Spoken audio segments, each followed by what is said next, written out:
लहानपणापासून सासर आणि माहेर ह्याच्यात माहेर कसं छान आणि सासर कसं द्वाड हे या गाण्यांमधून सांगितलं जातं. हे भुलाबाईचे भुलण्याची गाणी आहेत, त्या गाण्यांमधून असंही सांगितलं जातं. वास्तविक पाहता दोन्हीही तितकंच छान असतं. तर हे जे गीत आहे ह्या गीतामध्ये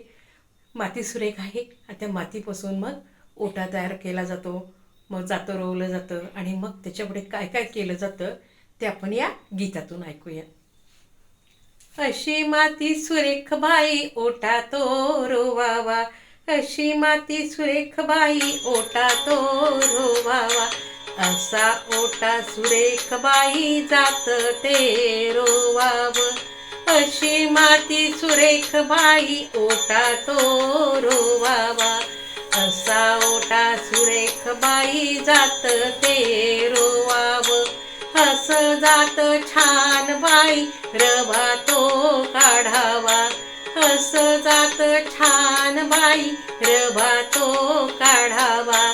असा रवा सुरेख बाई करंज्या त्याच्या कराव्या,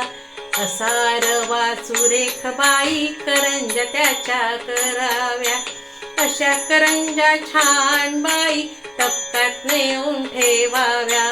अशा करंज्या छान बाई तबकात नेऊन ठेवाव्या, असं तबक सुरेख बाई त्यावर रुमाल झाकावा, असं तबक सुरेख बाई त्यावर रुमाल झाकावा, असा रुमाल सुरेख बाई पालखीत नेऊन ठेवावा, असा रुमाल सुरेख बाई पालखीत नेऊन ठेवावा, अशी पालखी सुरेख बाई माहेरी धाडावी, अशी पालखी सुरेख बाई माहेरी धाडावी, असं माहेर छान बाई खेळायला मिळत,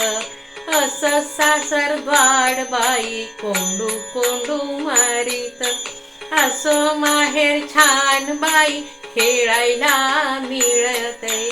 असं सासर द्वाड बाई कोंडू कोंडू मारीते. थँक्यू.